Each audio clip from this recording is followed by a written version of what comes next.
Done. And wait to see if they come flooding in. It's like when you have a party at home. It's always, well, yeah. Is anybody going to come? Like it's that moment. You do hope that they turn up. We have some participants starting to hammer through the doors. Hi, Trish. Hi. And Ziggy too. Awesome. Solid turnout so far, everyone. So welcome to our newbies. In some of our legends have already started hitting up the chat box. So in the chat box, kids, please let us know if you're a long-time listener, first-time webinar attendee. So first-timer, if this is your second or your third one that you've turned up to. If you've turned up to this event thinking that it's an XY advisor one and you have no idea why I'm here, let us know about that because we've rebranded to the advice movement, and we'll talk about this thing. Oh, wait, there it is later. First time, Luke Kelly, welcome. Long-time listener. Luke Grundy, my mate, representing WA. It's probably like 6 in the morning over there, and it's 1985 and 6 in the morning. Welcome to all our WA people who've just left. Oh, exactly. You're just upset. Hey, listen, my Swans are out, and the West Coast Eagles have an unfair advantage because all their fans are feral and they hang over the edge and they abuse people in the nicest possible way. So, we'll, as per usual, for those of you that haven't been here before, we'll just hang for a couple of seconds to let everybody in. I'm with you, Luke. My haircut's amazing. What are you talking about? You just keep on telling yourself that. Guys and girls, we are already recording this session. So, as always, for those that are joining us for the first time, welcome. It is always exciting to have newbies. Hopefully we do get you back.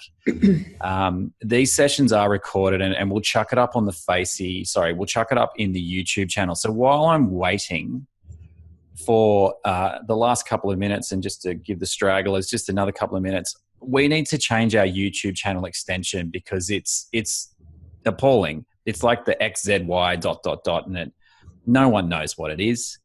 So what I'm going to ask the family to do me a favor. To be able to change the extension, we need a paltry, I'm going to do this to all panelists and all attendees, dumbass, because that way it works.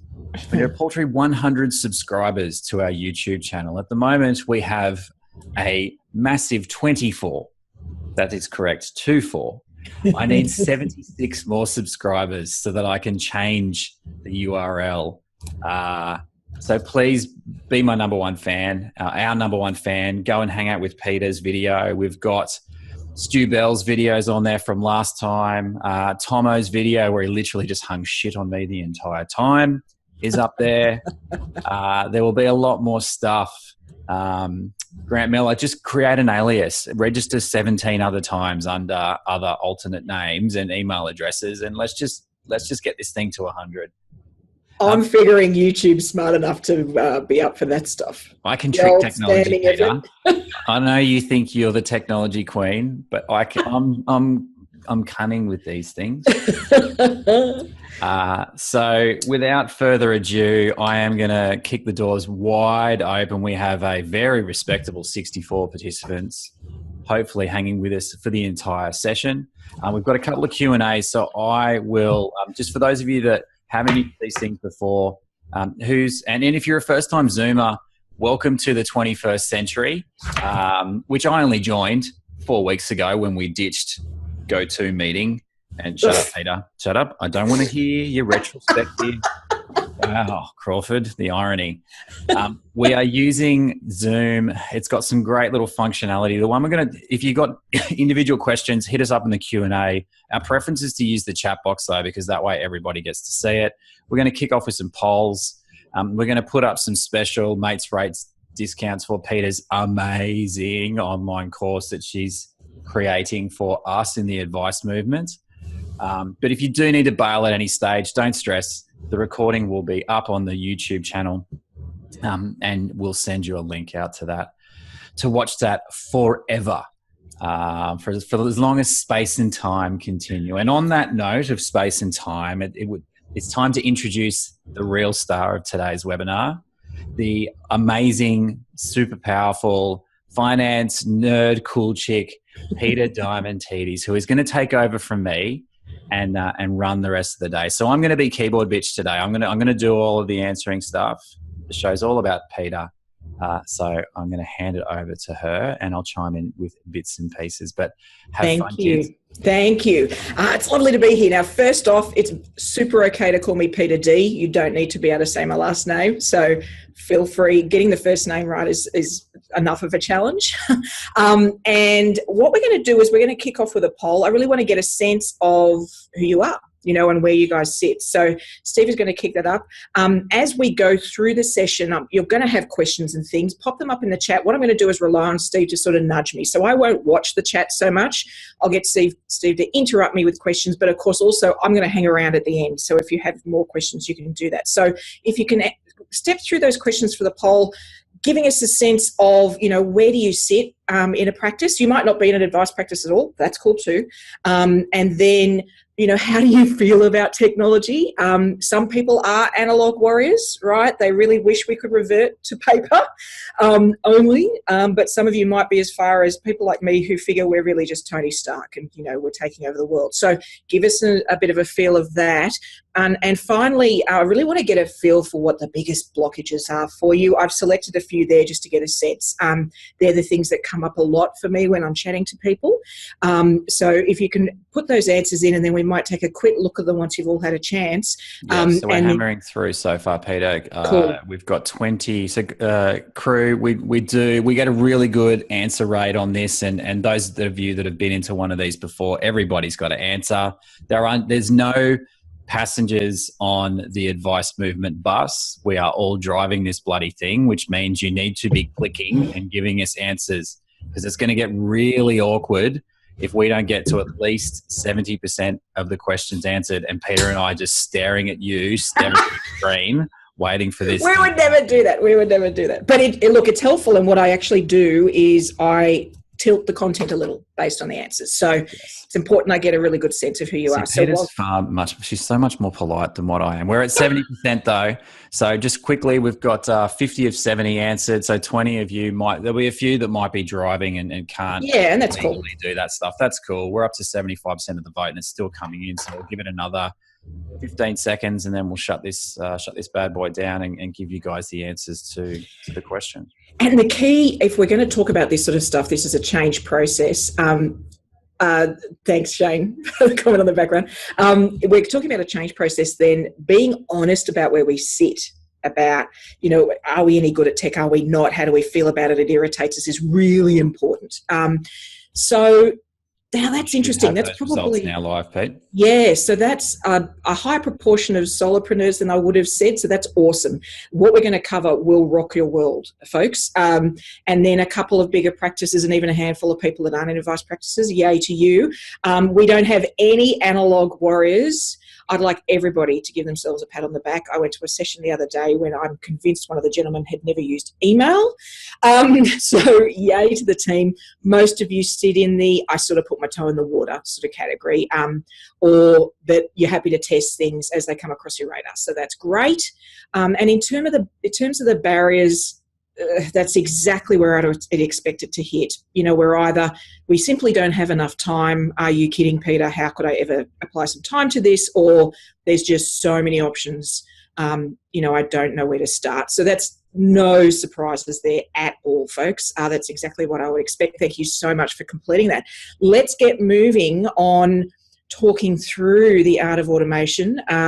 It's something that I'm never going to say I'm an expert in. It's just that I've broken enough things that I want to share my experiences with you so that you don't need to break them yourself. So about July this year. Just before you kick off. Yes.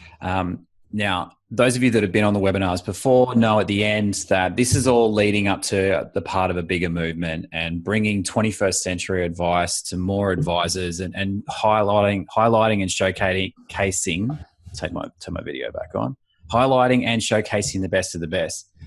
Peita's renovation before, the art of automation, her renovate before you automate, course, I've been looking at it behind the scenes while she's building this thing. It is the best course, with all due respect to Tomo and the others that have come, but so far it's the best one that's come across my desk. I'm not going to lie, it is. So it's not ready yet. All of this shit's being built, but because it's being built, we're being super, super friendly. We're giving you access to a pre-launch discount. So make sure you understand this. It's not live, and it's not going to be live until sometime between closer to the end of this year but definitely live by January, February, when our conference goes live next year.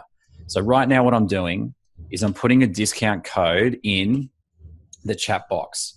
So the first 10 people, because the advice movement is all about taking action and moving forward, and you can see in our little logo, the D and the O are highlighted for do something. The first 10 people are going to get 50% off. When it hits 10, it's going to shut.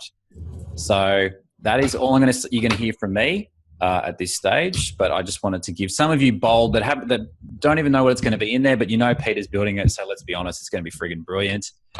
Get amongst it. And now on with the show. Thank you, sir. I'd curtsy if I was standing up.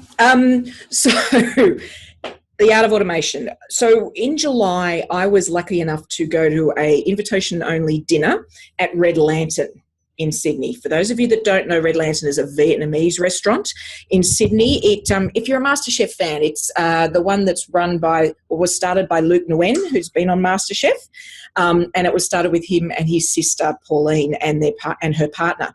And I've known Pauline for a little while now, where I was lucky enough to go to this dinner, and what they were celebrating was their 16th birthday as a restaurant. Which in and of itself is something of a miracle. We all know how tough the restaurant business is. We think our world's tough. I honestly think theirs is tougher. And, you know, they've done this in an environment where in those 16 years, they have consistently been rated the best Vietnamese restaurant in the Southern Hemisphere. And this is in a time when Neil Perry has started and closed multiple restaurants. You know, so it got me thinking, you know, how have they done this? How have they pulled this off? You know, what do they have, or what do they do that we can all sort of learn from? Because that's a level of resilience that's, you know, sort of unmatched in our world. And what I realised is that Pauline in particular is constantly in the pursuit of relevance. You know, she is absolutely militant about it. In fact, I'd call her a ninja. And what it means is that they're not just surviving as a business, they're thriving. And you can see that in their teams. They are constantly updating menus, how their support staff do stuff, how their chefs do things, the packages they do, the events they put on, you name it. They are constantly updating it and improving it. And the pursuit of relevance and the focus on relevance is something that some of the most iconic brands in history have not done, and that has been their downfall. You know, brands like Kodak and Nokia. For some of you, you're probably not even really aware what Nokia is, but for those of us who were around when mobiles first came out, they were the be-all, end-all mobile. You know, only the vice presidents and above had one of the top-of-the-line Nokias, and now they basically cease to exist in that form. And so I think as professionals, you know, in the financial services industry, I think we need to ensure we are constantly in the pursuit of relevance. And we need to constantly do that so that we can connect better with the public. And I know the whole industry is looking at this, right? We all go to events and there's big players all expending a lot of money in innovation teams and the innovation labs and things like that. And a lot of the insurers, all the big institutions are doing that. But I believe that, you know, we have a distinct advantage over them. And that is the fact that we can be nimble. Right. So as small business owners, we can experiment and implement fast, super fast in comparison to their world. And as the pace for change increases, as the demand for relevance gets higher, then this advantage gets bigger, right? Because we can respond to that when they will constantly be lagging behind. Now, if you don't believe that this is the case, if you're like, Peter, seriously, they've got a lot of money, how can they not be responding to change? Well, late last year, I was invited to have a beer with a mate of mine. He's actually in one of the IT teams in a large bank, one of the big four banks, and they were having a celebratory drinks. And he said, "Hey, look, come along. I haven't seen you for ages." And honestly, these guys were really excited. They'd pulled off the coup of the century. They had actually managed to get sign-off to the highest level of this institution to apply agile methodology into the business. And for those that don't know, agile development in an IT sense is where instead of doing a whole lot of changes to a program and then after 6 months releasing it out into the world, you actually develop and release in a live sort of sense. It makes the users much happier, and it means you can respond to change a lot better. It's the way it's done. It's how Spotify do it. It's how Google do it. And so to implement this into a bank was a huge coup. I mean, these guys were beside themselves with how big a deal this was and the fact that they'd managed to pull this off in a bank. So I'm standing there, we're having champagne, and my mate gets a phone call and sort of wanders off to take the call. And I look over and his face goes white.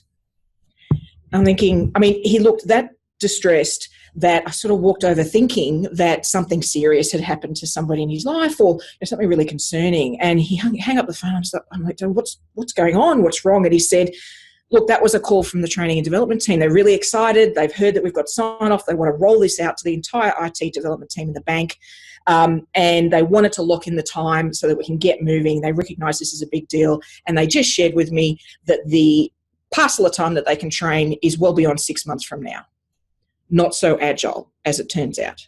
And that's how these big institutions operate. They cannot respond. They already had the money allocated. They already had the sign-off, and they weren't even going to be able to start training people to use the technique for over 6 months out.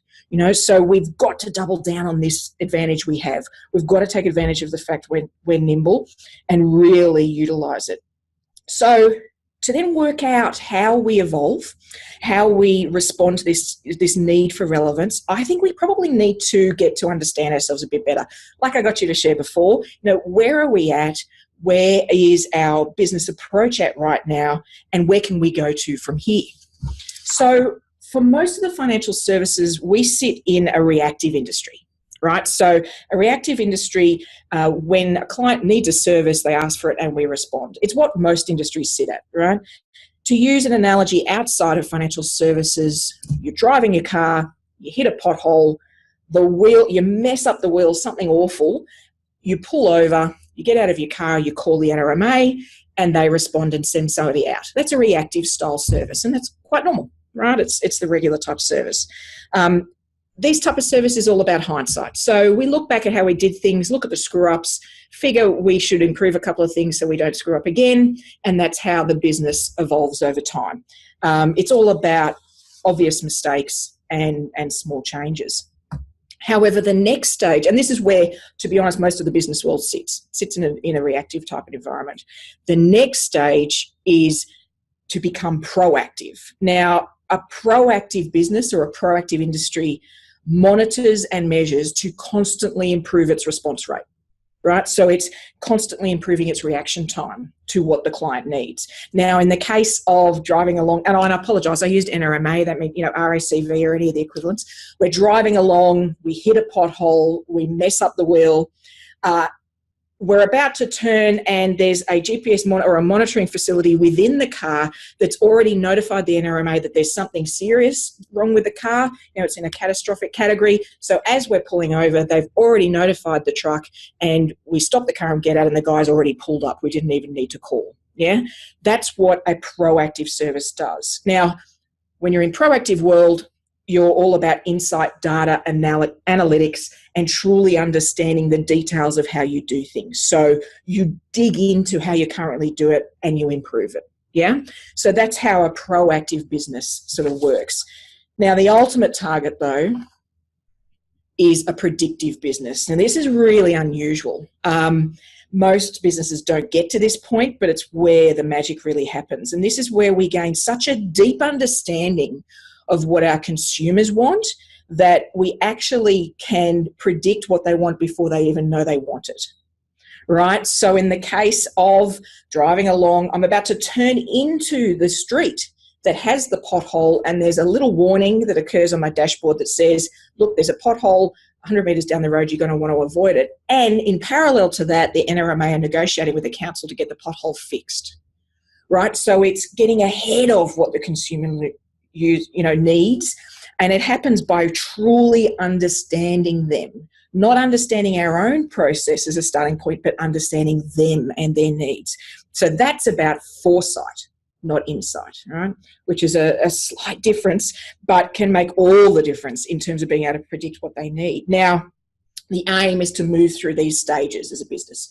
We start at reactive, we work on it to become proactive, and then we work further to become predictive. So today we're going to focus on that first step, getting from reactive to proactive. But I want you to keep in mind that ultimately where we need to go is predictive. And maybe down the track, I'll bribe Steve into letting us run a session where we talk about how you would go about doing that in our industry. How do you become a predictive business? But I think it's important to keep that in mind. The sort of thing I'm talking about here in predictive is Netflix.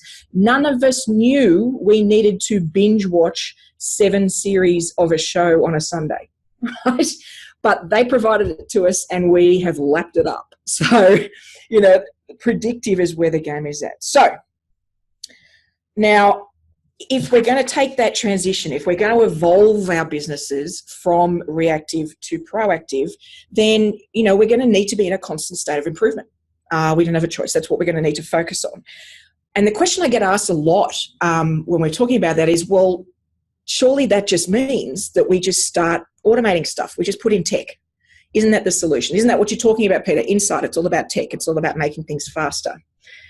The problem there, or the reason that I disagree with that, is what you end up doing is selecting a solution when you don't know what the problem is yet, right? And that happens a lot. In fact, I would argue everybody on this webinar has witnessed a product provider that has spent a fortune building something for advisors that is something they never needed or wanted, and then roll it out and wonder why nobody used it.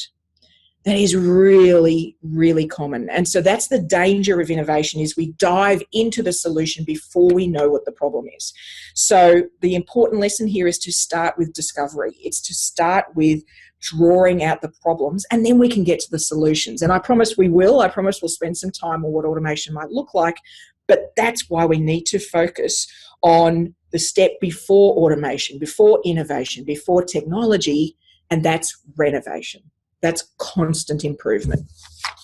So what does that mean? If we're going to be in a state of constant improvement, what does that mean? Well, we're going to need a new mindset. We're going to need to think differently to the pack. Now, the fact that you're on this webinar and part of something called the advice movement means you're probably already partially there. So some of these mindset items I'm going to show you probably won't surprise you at all, to be frank. But some, it's just a reminder of how we need to snap out of the norm. And Peter, really, can I just jump in with a public service announcement for 1 second? Ironically, on today of all days, the Teachable site has decided not to accept anybody's payment because apparently they don't want people buying your shit.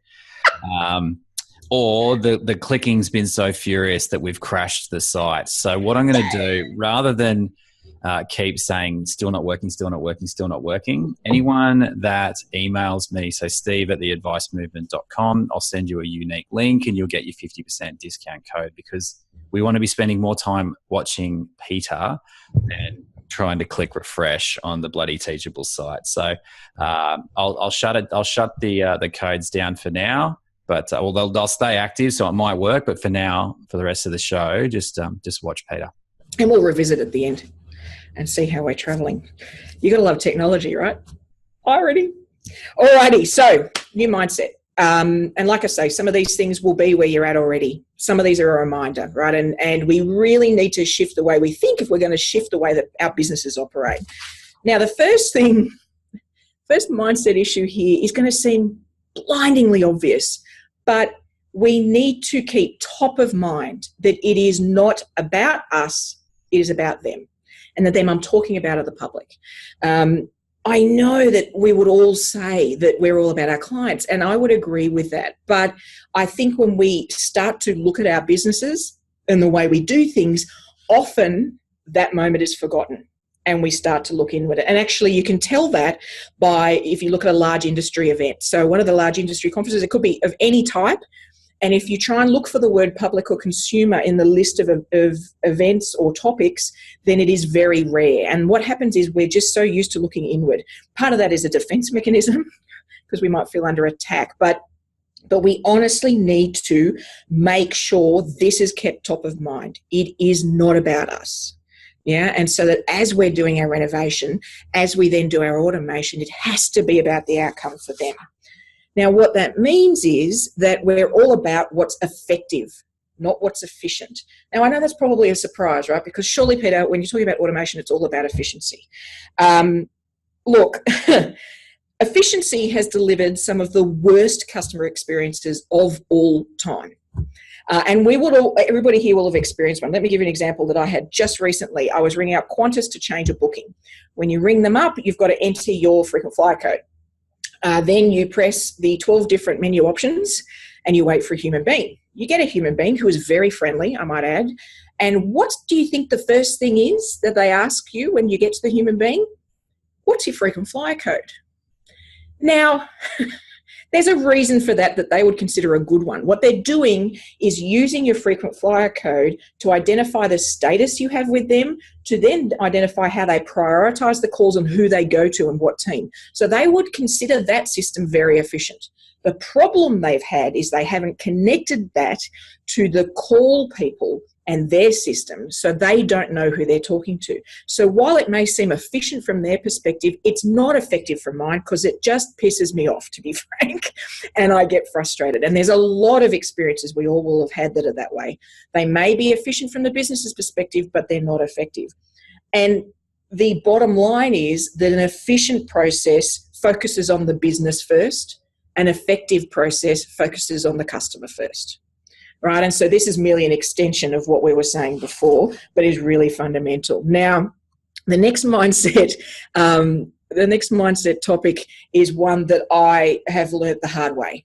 As a renovator, right, and as an experienced one, you don't want to over-engineer the solutions you come up with. Simple truly does beat complex. I honestly have made this mistake historically a number of times, and so I'm really vigilant for it now.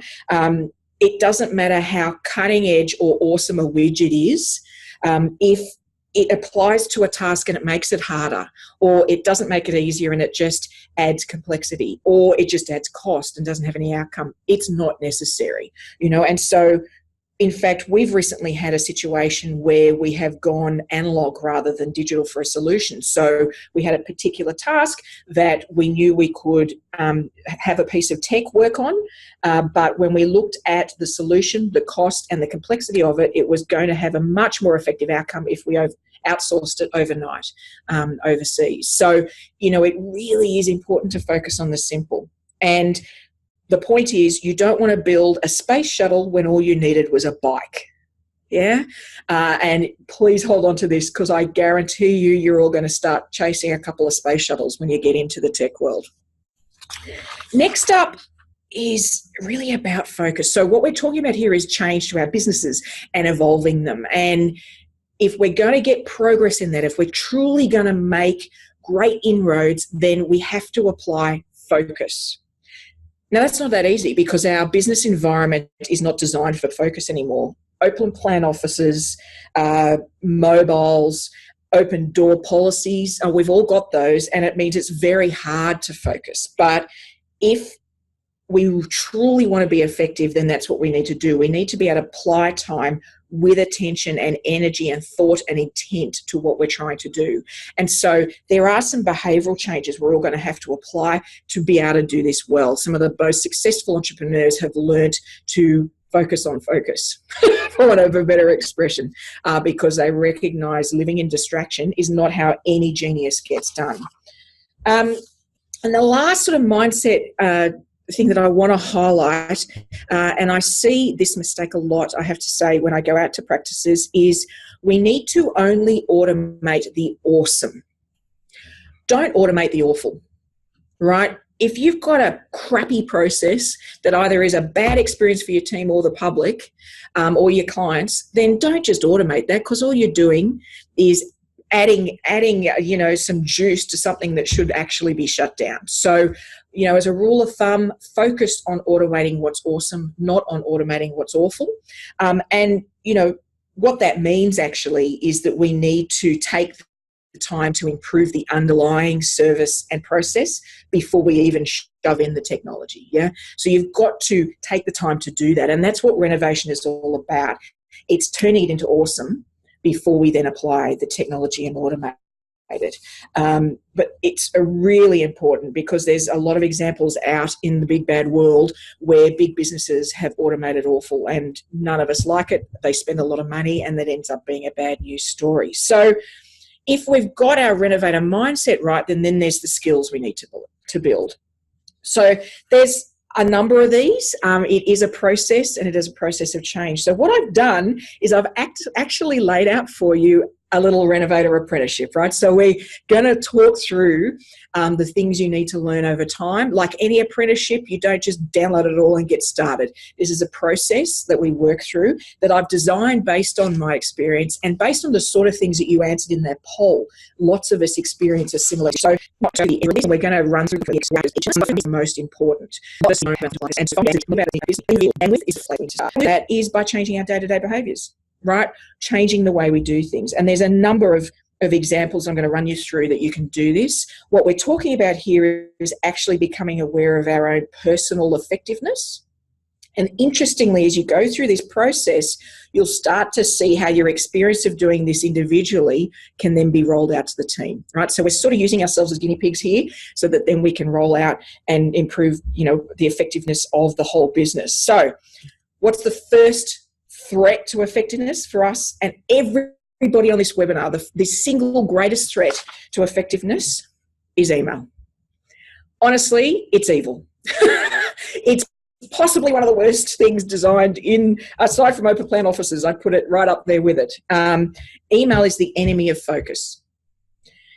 Too many different types of demands, too many different types of requirements, all in one place, randomly scheduled. It truly is hard to get any focus. Somehow we've gone from running our own days to letting our email inbox run it for us. Email is then designed to distract us, right? It's got notifications and then we get updates and like the whole thing is built to oppose focus. I mean, imagine if our actual mail worked this way. Imagine if the mail that came into the office arrived all day. And when it arrived, it was thrown onto your desk on top of what you were working on. And that happened all day. Now, what would we do about that? We'd instantly fix it. We'd say, stop throwing it on my desk, put it on the front, and once a day I'll go and get it. Right? We would, in an instant, do that. And yet, we've allowed our email inbox to be our boss. Right? It defines what we do and when we do it. And in fact, for most of us, it's the first, and I include myself in this. This is how I've learned this.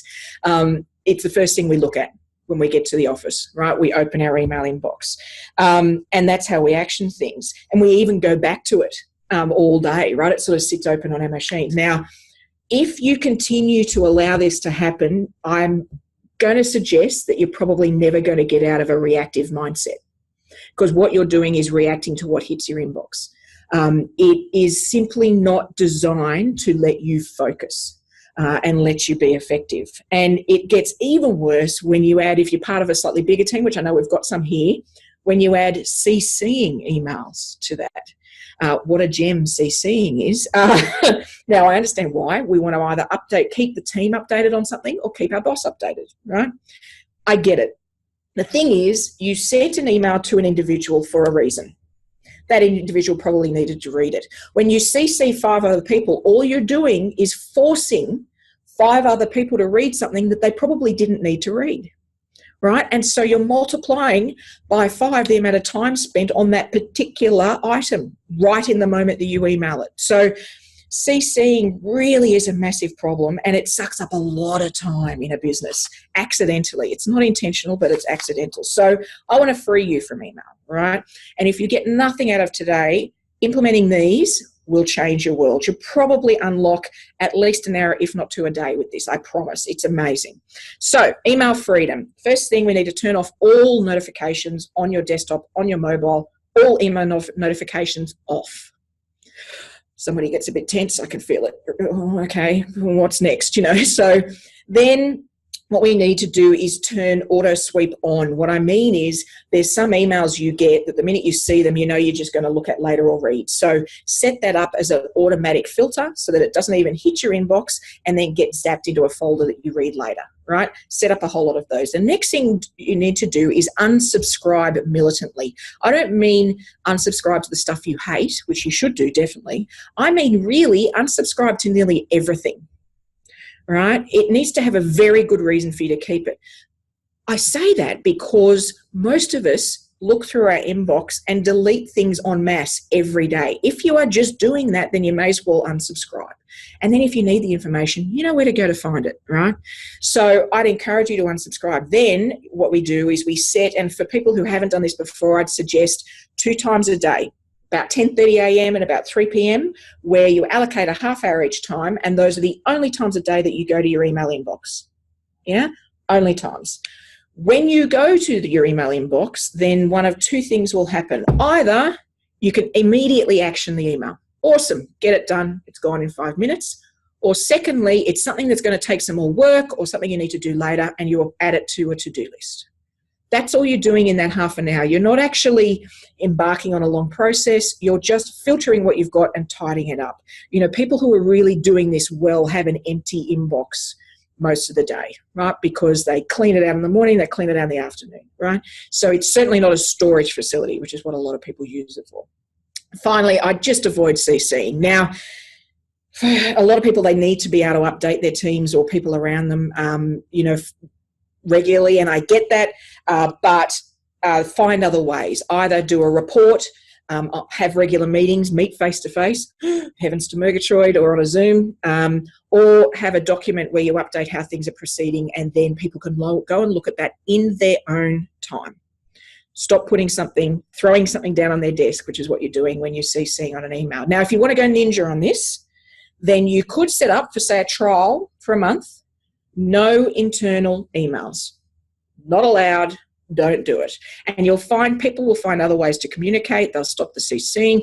They'll work out that they're spending a lot of time talking to each other about not much on email. So I'd really encourage you to do that. If you want to take that to an even further level, there is a beta tested app out at the moment called Station.io, and it actually is the way you would interface with the internet generally, and you can turn off notifications for everything. You can focus on one task. It's designed to help you do that. So Peter, can I ask a live personal coaching question, which yes, for those of you that have been on my webinars before, realize this is literally all Steve does. Gets his expert guests in to get free coaching from them. As you would. I've just moved our crew off email for all our internal comms, and we've gone to Slack. Yep. So we've got the workspace and we've got all our channels, and I feel like that works really well until I forget to turn the Slack notifications off, and it's like death by 1,000 cuts because the thing knocks and does all of that sort of jazz. But is that something that you would suggest as a good option to try? Definitely. Yeah? So Slack is fabulous. Any of those. So Google Chat, any of those sort of functionalities. Slack is particularly good. And that's where Slack plus Station, what that would do is you could leave on your Slack notifications, but it would sit in Station. And so for an hour, you could just turn off notifications off everything. Okay, cool. So it sort of helps manage that. So that's how I came across Station. I was super excited at the time, actually, because all the young kids in the Apple Store hadn't even heard of it. So I felt really groovy at that point. Oh. But yeah, Slack is awesome and well worth checking out. And I will cover that actually in the course, is stepping through how to use that. But that's a good tip for sure. All right, so email isn't running our day, right? We've decided kick that thing off. We're going to break up with email. Then what does run our day? How do we run our to-dos?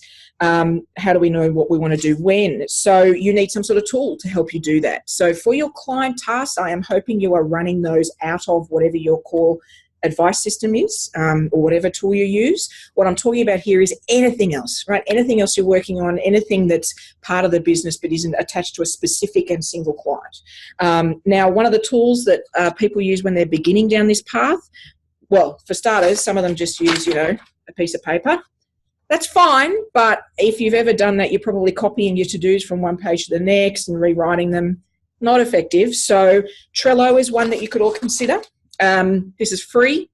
I've done a little pretend one here that's the plan for awesomeness. But Trello is basically just a place you can put to-do lists in columns, and you can move things. You can drag them from one to the other. What's cool about Trello is it has an Outlook add-in and a Gmail add-in. So that time I was talking about at, say, 10:30 and 3, when we're just tidying up our emails, you could literally action it from within email to go straight into your inbox here or your action box in Trello. So Trello is really intuitive. It uses a technique called Kanban. That's a Japanese technique, and it's all about effectiveness. So you can play with this, and people use it in lots of different ways, but it's well worth a look for you to have on your phone, on your mobile, laptop, desktop, what you're going to be working on for that day, no matter where you are.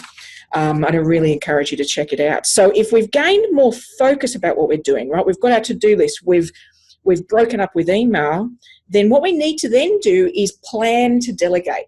Now, there was a number of you that are solopreneurs, and so you're going to say to me, Peter, I don't have anybody to delegate to, and I understand. What I'm talking about here is setting yourself up so that you are ready to delegate when you've got somebody you can. Because delegation is all about increasing your bandwidth. It's increasing the impact you can have, what you can get done. So many of us make it impossible to hand over tasks to other people because we don't provide enough detail in what we're doing as we do it so that somebody else could just go and pick it up and run with it. So even if you don't have anybody to delegate to, start behaving as if you do. Start writing your notes as if you do. And then when you get there, you actually can pass it on to somebody. Now, what am I talking about here? Well, the first step is to take on board the anyone, anytime concept. This is an approach that we use to the way we record our client work in progress, but also the way we record any other work in progress. In essence, it's about making a file note, completing a task, and doing it in such a way and in such a detailed fashion that anybody in the team or even externally could pick it up and run with it. Now, what that means is if there's a thought process you use to come to an outcome, you've got to put the thought process down as well as short little notes, right? Fuller sentences, lists of the actions you took, actual quotes from the client. That's what the anyone, anytime concept is all about. It means you file note every attempt to follow someone up, not just the successful one. If you bump into them at the shops and they mention something, you file note the context and what was said, right? This is so that anybody can look back and what you're doing is you're dropping breadcrumbs for them to follow, right? It makes them really easy and it builds connections. So your team can then act as if they're like you, because not like you, but they can talk as if they were there because you've given that sort of richness in terms of your notes. And what it means is if you do decide to go on a cruise for 6 months to Greece, yay, then somebody else with your experience and expertise can just step in and pick up and move forward. Now, there is one challenge with this that we all struggle with. I think we'd all agree that acronyms to the general public are bad, and so we probably use that too much. My belief is we shouldn't use them internally either. I truly think they suck, to be honest. And there's a reason for that. Acronyms actually age. So there's an expression called a CAR, C-A-R, which for the younger members of the webinar, they won't recognise that, but it was actually one of the early names for an SOA. If a CAR appeared in a file note and then down the track, 7 or 8 years down the track, somebody looked at that file note, it wouldn't be meaningful to somebody because they don't know what that is. And the reason that this has happened is because acronyms were never intended for our type of business anyway. Acronyms were developed years ago for the military. If I use an extreme example of that, it's for astronauts, right? So people in space with asteroids flying at their heads, they need to make instant decisions. We're talking about millisecond decisions. Then having something shortened from here to here could save their life, right? You'll see doctors use this sort of thing when they're in an emergency room. It makes sense, right? We are not operating under that sort of timeliness. And so I think we all need to say no to acronyms. Stop using them, even internally, because it may feel like you're being efficient, but I guarantee you're not being effective. We need to have fuller sentences when we make our notes. Now, if we've tidied up our list, we've got ready to get to delegate, we've planned to delegate, we've been applying the anyone, anytime concept for a little while, then the next thing I'd love you to do is take a closer look at the tasks you undertake, right? Now, what we need to do is see the micro tasks under the bigger task. What are all the little things that happen under the big thing? These are small steps we take to complete a task. Now, what I'm about to run you through as a concept, it's called batching and chunking. And it can be a little hard to pick up. Once you get it, you're going to automate like a ninja because this is the fundamentals of automation. If you don't get it, you're going to automate the awful. This is the difference. This skill here is what the difference is. So If we divide things up into their micro tasks, then it's going to look something like this. Most of us would have a to-do on our list that might be write a blog post. Right? That's a valid to-do on the list. Today, I'm going to write a blog post. However, there is 7 I've come up with, and there's probably more than this, micro tasks that exist under writing a blog post. You come up with the idea, you select the image you're going to use, you mind map the content, you write the content, you load it up into the system, you schedule when it's going to be released, and you schedule the social media share. Right? So there's a number of elements there. That's the level we're talking about with microtasking. What we then do is, if we've divided something up into its microtasks, then we batch the microtasks together. Right? So one individual task, and we do them in a batch. Let me show you what that looks like. So we generate 10 ideas at a time, not one. Yeah? We select 10 header images for 10 different blog posts at once, right? Now, some things don't work with batching. And I would say mind mapping, when you're probably going to, if you're going to mind map some content, it's probably going to take you about 30 minutes each time. That's probably not worthy of a batch, right? But certainly loading the blog post, scheduling it, all those other things are worthy of a batch. What it means is that I'm going to do 10 of them at once. I'm not going to do them in linear. I'm going to do a big block of them, right? That's what batching is. What's nice about this is you can get a rhythm about that activity. You can get really good at churning that stuff out.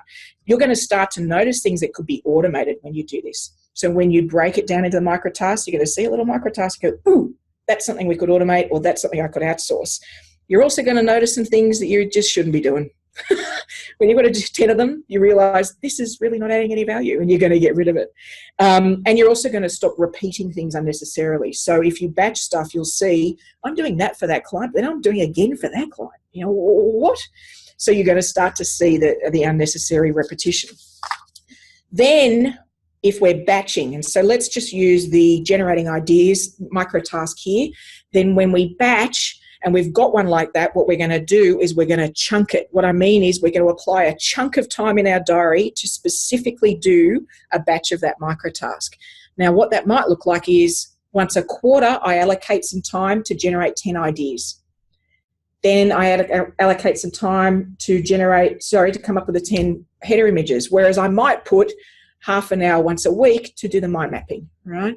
And all these are blocked out, unconditional, busy time in your diary. And so when you chunk it like this, then you know you make progress. This is what focus looks like, yeah? This is the magic. And then you can start automating yourself. So you can start looking at what things you can set up to create triggers. And Zapier is a magical way to do that. If you haven't used Zapier before, it is something that connects to pieces of technology. So a particular email that exists could get zapped into Trello. You get an email from a economist, and you always want to read the attachment, but you do it later. You could set up a zap that takes the email, strips off the attachment, saves it in a folder, and then deletes the email. Right? So once you understand your micro tasks, you can start to use something like Zap to automate yourself. And this is the limit is only your imagination. This is sort of baby or beginner automation, right? And by doing it to yourself first, then you can learn how a perspective and a view of how you can then start to automate the business. Now, that's defining bandwidth. Before we head into laying foundations, we've got a couple of more poll questions. Steve, do you want to put the next lot of poll questions up? Are you there? I am. I couldn't click on the poll or the mute. So I made a decision, executive decision. Between the two. Awesome. The poll's live. Kids, it sounds like technology just hates our guts again. The irony. So good. I love it. So anyone, I've just put the chat in there. As you're answering your poll questions, anyone, I feel like, imagine the pressure like when a retail store these days, like when they're, like if the FPOS terminal goes down or something, like shit. Anyone, we need like those orange tickets that have numbers on them, like the old school raffle stuff. Like the deli. Anyone that has an orange ticket, just come back. I'll give you the discount. So anyone that emails me, steve@theadvicemovement.com, I will guarantee we will get you the 50% discount. It's got to be today though, kids. It is about action. So if you email me tomorrow, all bets are off. If you email me today, 50% off is yours. for any of Peter's options. So the course plus the toolkit, or the course plus the toolkit plus the coaching calls. And then we'll write a sternly worded letter that we will mail when I get a stamp and walk down to the post office box to the good people at Teachable, because, you know, I'm analog, Peter, and that's the way that we do things. So, look, all we're trying to do with these questions here is understand, because we're about to lead into actually coming up with things, new ideas, what are we going to change in our business? Yeah, we got nine minutes of power left, Peter, as well, so that we can. Yeah, I'm going to power through these. So I'll keep capturing those votes. And so I'm looking for how you normally do this. Is it just really the last thing that got your attention? That's a pretty common answer, to be honest. I'm expecting that'll be high. Where do you get those ideas from? And also, how have you found the process of implementing something like this? So when you've actually gone ahead to try and do it, what happens? You know, what's the most likely outcome? So be sure to share that here. While we're doing that, why don't I talk through some of the next elements, and then we'll get the outcome in a second. Questions are a little bit longer this time, so it's good people thinking about their answers before they're clicking, because you did say they could only choose one. Yes. And I do love Clem's just saying he's going to email me in his next email window. Very good, Peter. Very good. 5 stars. All right, let's just another couple of seconds on that. A couple of seconds, good. So what we're going to cover next is sort of laying strong foundations. So this is about limiting the extent to which you automate the awful. So it's about understanding what you've got as you proceed. And one of the first things that I'm going to suggest you do is just documenting everything you do. You can't actually improve something you can't describe. So let's take a quick look at this.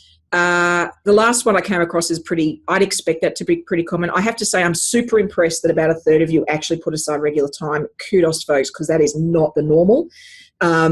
Lots get ideas. Oh, excited about the fact that lots of you get ideas from blogs and podcasts. That's so cool. And I can't actually, hold on, I can't actually see. Here we go. Now I can scroll. And in terms of how you found... and 30% of you said you get your ideas from me. Bless. Isn't that lovely? But the biggest one in terms of what's happened is you do some researching, but then you just don't actually get to the point of implementation. That is so common, and that's what we're going to talk about now, is how we can help you fix that. So we're going to lay some foundations in the business. What we're going to do is document everything, because you can't improve what you can't describe. Right? And this is where I would argue principals need to be very careful. You should not be trying to improve a process you've never done yourself and don't know how to describe. You need to bring the team in on this, because it's the only way to make improvements. And think about the micro tasks. When you document your processes, you are documenting not just the overarching process, not just the tasks, but the micro tasks underneath. Now, there's a system we use called Guru to help us do that. It's awesome. It reduces the shoulder taps in the business, and it's basically your IP captured in an online tool. I'm happy to chat about it at the end if anybody's further interested in how Guru works, but make sure you document everything. And when we talk about laying foundations, the other thing I really want you to do is to understand your technology ecosystem as it stands now, before you go about adding anything, right? This is about laying good foundations. So undertake a tech audit. What that means is make a big list of everything you use with your computer. Apps, systems, programs, you name it. A login for a product provider. You list all of them. Then you list all the features and functionality that every one of them have. Reason you do this, what overlaps are there? You know, what systems aren't being used? Happens a lot. You can cancel and save money. What needs to be updated because you haven't done the update, and how many gaps are there. When we did this, we realized that even though we've been using Dropbox for a certain part of the business for a long time, over a year ago, we'd updated to Google Apps in general for the business, and there's Google Drive that you get given as part of that. So we were paying for 2 things at once. So make sure you do a tech audit to just make sure that wherever you go from here, you're doing it fully with full understanding. And that's when we then get to the fun part. What are we going to renovate? What are we going to do? Now, Seth Godin is an inspiration for me in terms of changing the mentality of how you fix things in your business, because a lot of us can't just come up with a list of things that need to be fixed. I'd encourage you to Google Seth Godin's TED video called This Is Broken. And basically it just identifies things that we all interact with in the public that are broken. The Qantas dial-up where I have to put in the frequent flyer number and then they ask me for it, that's broken, yeah? And gives you a way of looking at your own business so that you can start to think about what needs updating, and then you can brainstorm it with your team, right? You can start to really improve it and come up with a big list of things that you want to improve and then prioritize them. Now, there's a lot of brainstorming workshop techniques that I run through in the curriculum. There's a Sinners and Saints workshop that Net Wealth have a handout for. I personally use the Affinity workshop, but whatever it is, you're trying to identify areas to work on, turn them into projects, and then roll them out in the next quarter or a year, right? Sometimes you're going to need a facilitator to do your first one, and that's some of what I do is I go down and facilitate a session for a business over a day. But the sort of thing you're looking for are these sort of breakages. We're not talking negative here. We're just talking things that need improvement. And out of all of them, the one that gets the best juice is the factor, right? The thing that irritates the team every day and drives them nuts. The one that comes up a lot when I facilitate this is the file structure in your server that you use, where all of your files go. And it's got a client folder, but then there's 47 subfolders and nobody can find anything. That's a factor. That's something that should be on your project list. But basically what you're looking for is things that we need to improve within the business. Now, as you identify these, and you've picked maybe 3, and this is what we're going to focus on, and then we're going to find solutions to these problems, what's going to happen is people are going to get excited and overwhelmed, and either you're going to take a look and then not implement, or implement and then not document, or document and then not train. All those things that I asked you to select are really common, that things don't get through to the end. And the reason is we're not trained to be project managers, right?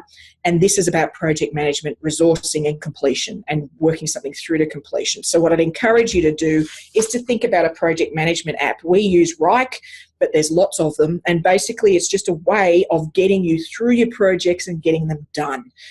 It's like a shared to-do list that connects to-dos or tasks to completion of a project.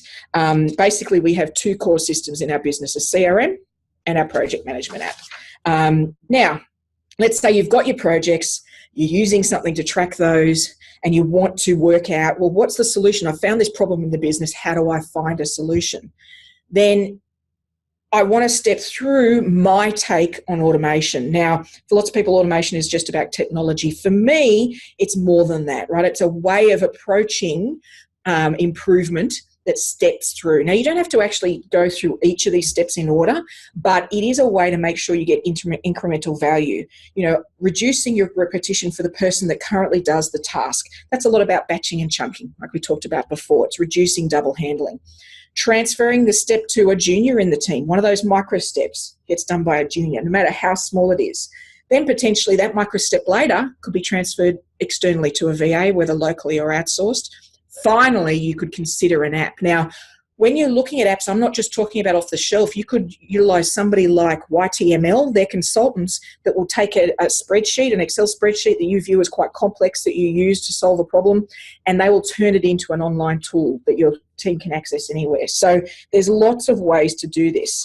And my trick when I'm getting to that point of finding those apps is the first thing I do, and I'm conscious of the time here, I'm running through this, the first thing I do is I check what I currently have in my tech ecosystem. I check my tech audit, so that I can make sure I don't have something that already does what I'm looking for. Then I go to slack.com/apps, and it is a list categorized of all of these groovy apps out there. And that's where I start. That's where I start looking for the sort of thing I need. Once I find a couple that I think might be appropriate, I then Google X versus Y. Rike, I literally type into Google, Rike versus Microsoft Project. And there are so many websites that do all of the feature comparison, all of the cost comparison, why you should use it, why you shouldn't use it. Don't do that work yourself. Use all these geeks and take advantage of that. Now, I had a couple of system app tips, things that I come across that are cool that I was going to share. Why don't I save that to the end so that we can just wrap up the final stage in this process, in this apprenticeship, which is embedding this in the DNA of the business. This is really important. You don't want to sort of do this once. We've all done that with business planning. We spend a bit of time, we get excited, and then nothing happens, right? We don't ever do it again. We need to embed this in your day-to-day and in the team's day-to-day. So that means You do progress reporting on projects, probably about fortnightly. You retrain on tech. So if, say, you have a handful of key technology solutions you use, once a month, pick one and revisit the training with the team. Right? We want to completely re-embed a way that they do it so that they're constantly up to date and it doesn't fall off the wagon. Get the team together about once a quarter to take a look at the projects are still appropriate and we don't need to adjust them. Do a tech audit annually, please. You'll really find some gems in there that you either want to improve or get rid of, and do that project brainstorming once a year.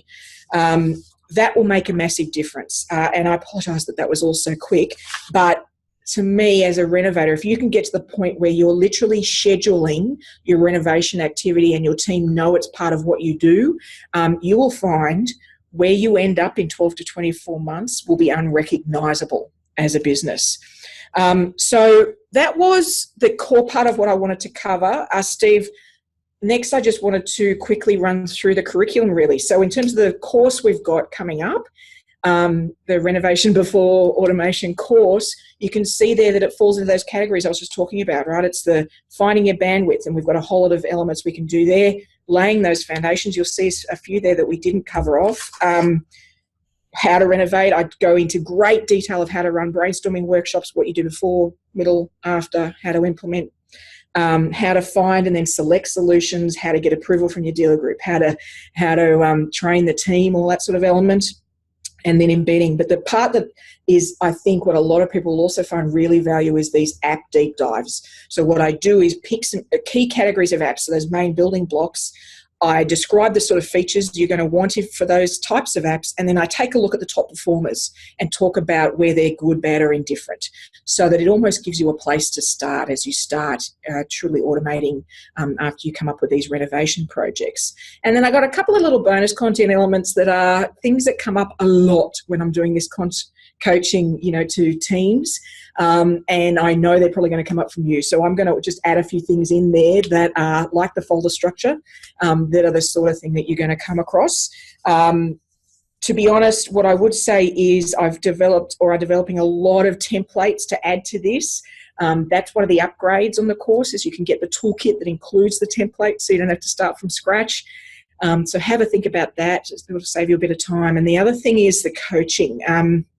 This stuff's really personal, and some of you are going to be solopreneurs and some are going to be multi-practices, and the way it gets applied or implemented will be different. So if you really want to have somebody there to be able to either get a sounding board or potentially kick your butt, right, to say, come on, you're using an excuse, we can get this done, then that's what the coaching upgrade's about. So have a think about that, and I'd encourage you to get renovating. No matter what you do, even if you don't go ahead with the course, then, I really want us as an industry to start thinking about us as renovators, as people who are constantly evolving our practices and working at least towards being proactive businesses, if not predictive businesses.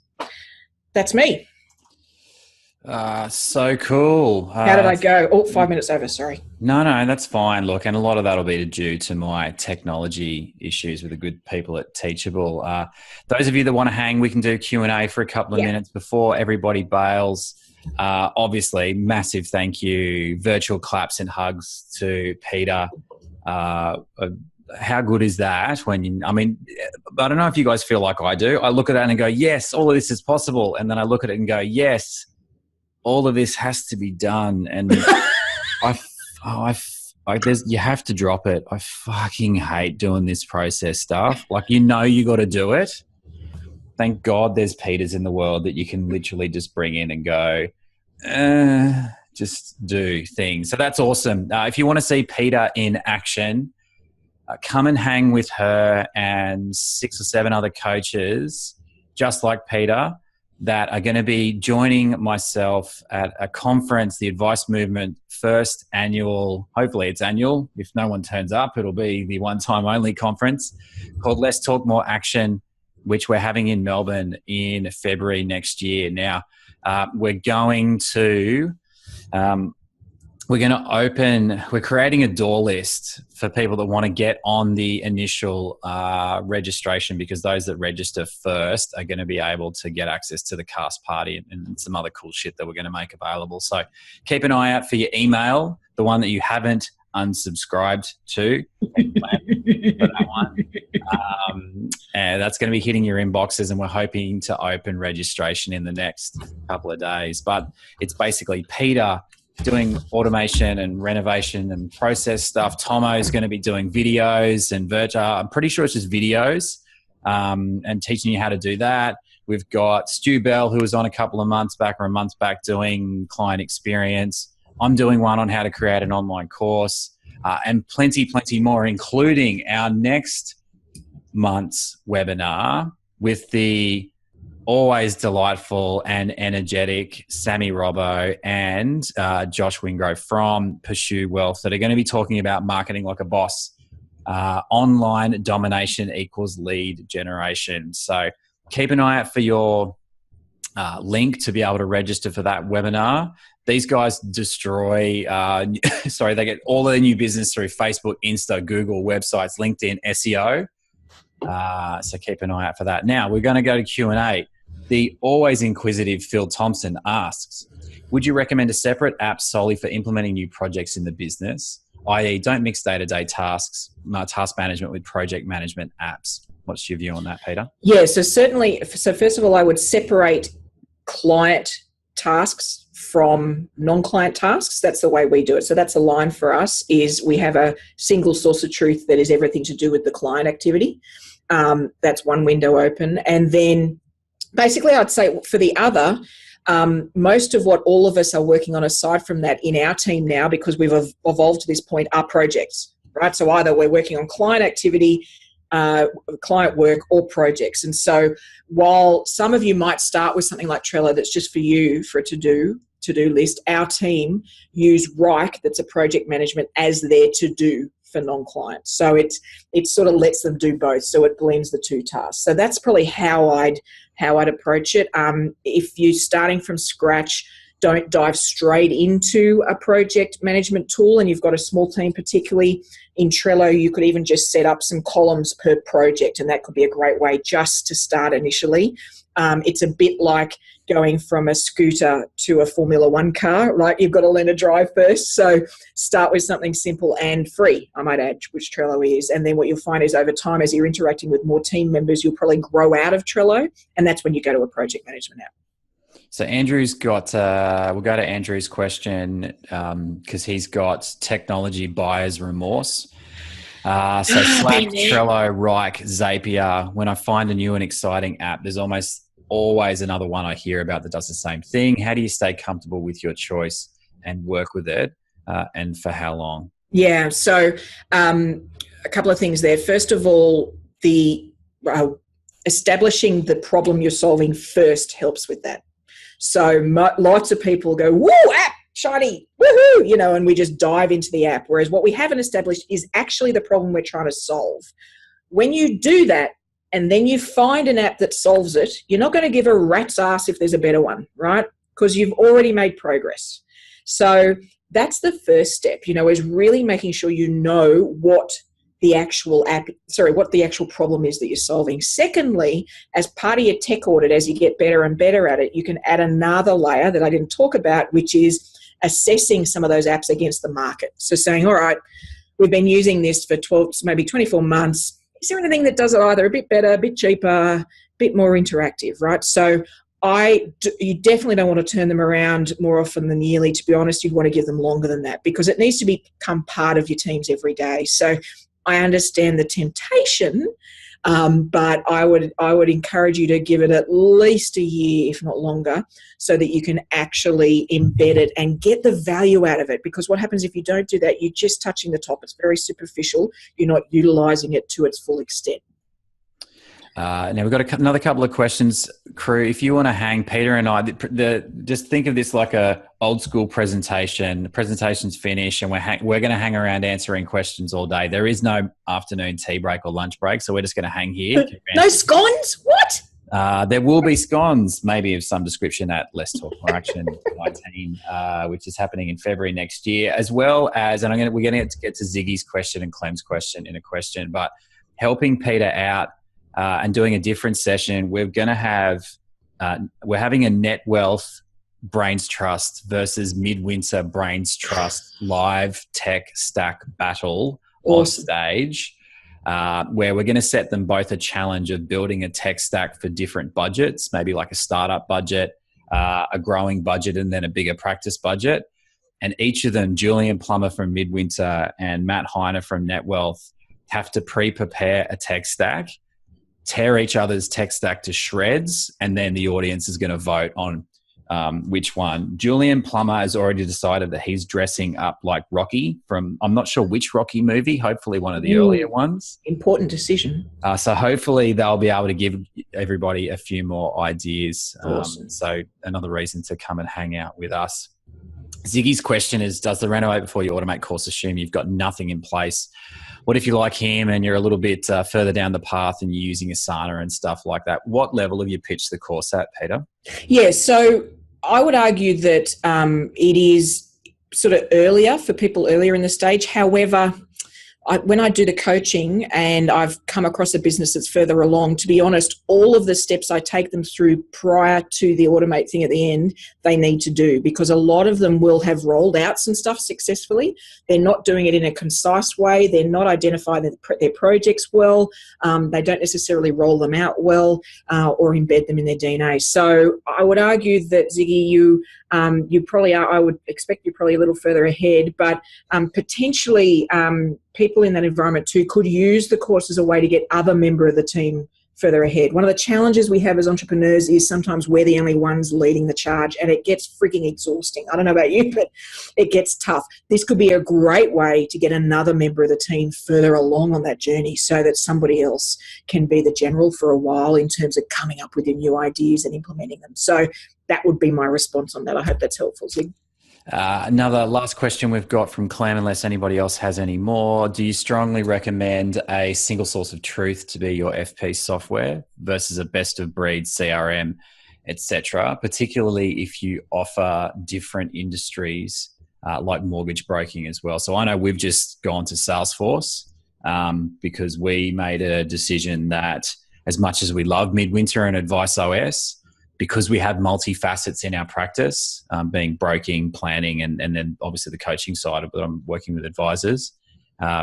It couldn't do everything, but geez, it's a big leap, isn't it? Yeah. Going from I don't know. Really is. For me, this is going to be one of the biggest things out of the whole shake-up of licensees being exited out of our worlds in some way, shape or form. We were told for so long, the answer is X-Plan. And if it doesn't exist in the one ecosystem, then you're a bad practice. And God, if I got asked, especially around the PFM stuff like MoneySoft and MyProsperity and Xero, does it integrate into X-Plan? It's like, but it's not our problem. Sorry, it's not our fault. We've just been smashed over the head religiously for a decade. If it doesn't integrate into your financial planning software, it doesn't work. Yeah. What do you think about that?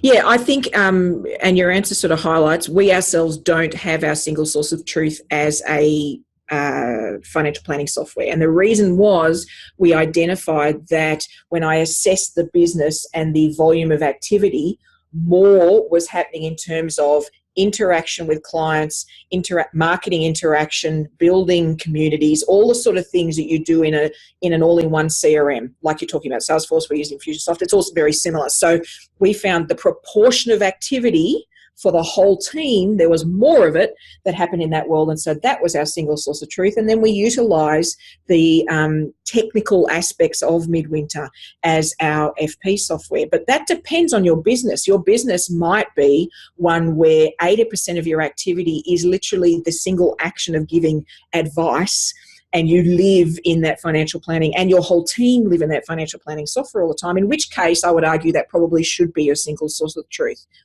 My only warning to that is understand what the core functionality of whatever your system you choose is. So expecting a financial planning software to be a best of breed CRM is misguided, right? So whereas I think a lot of us do, it's like I want one place that does everything. The The reaction I'd have to that is it would be like having one app on your phone that does everything that you want to do. It's not how we live, right? We happily move from thing to thing. And so we need to approach technology that way too. Find something that's the core, single source of truth. Everything for the client gets annotated. Anyone, anytime is the version of that.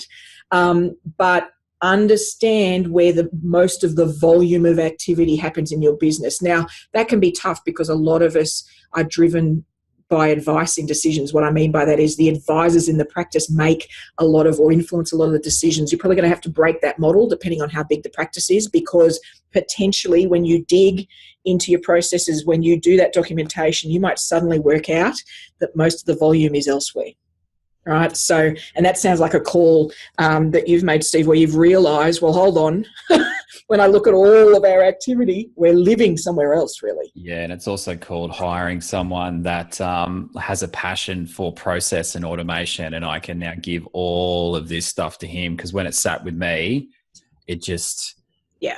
Don't look under the experience wealth bonnet, kids, if you're looking for a process, automation and inspiration. Well, we think we've got good ways to do things and very client-centered, but there's like 1,000 monkeys on motorbikes, on bicycles down there, and just going, God, can he just work out how the hell we're going to stick this shit together?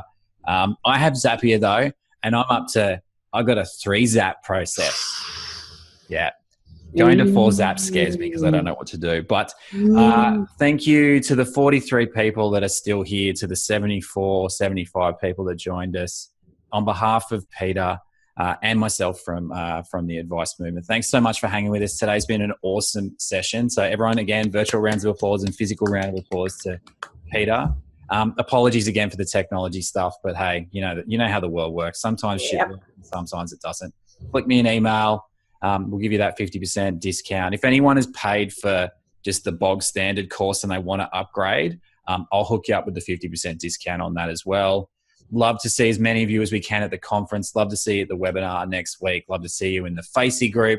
Heck, and maybe we'll get old school and analog and see you at some sort of other thing. But Peter's got something to say. Oh, I do. So one thing I skipped was a couple of awesome apps I've seen that solve the problems I see a lot. What I'll do is I'll dive into the Facebook group and I'll just share a couple of those. So make sure you check into that. And there's just a couple of really good ones that I think a number of you would find valuable. So on the Facey group, so it's facebook.com/groups/the Advice Movement. We're trying to grow the movement and get as many people in there, trying to drag the industry towards 21st century financial advice models. So bring everybody that you know in. Love to see you in there. Enjoy the rest of your day. Bye for now, guys. See you, folks.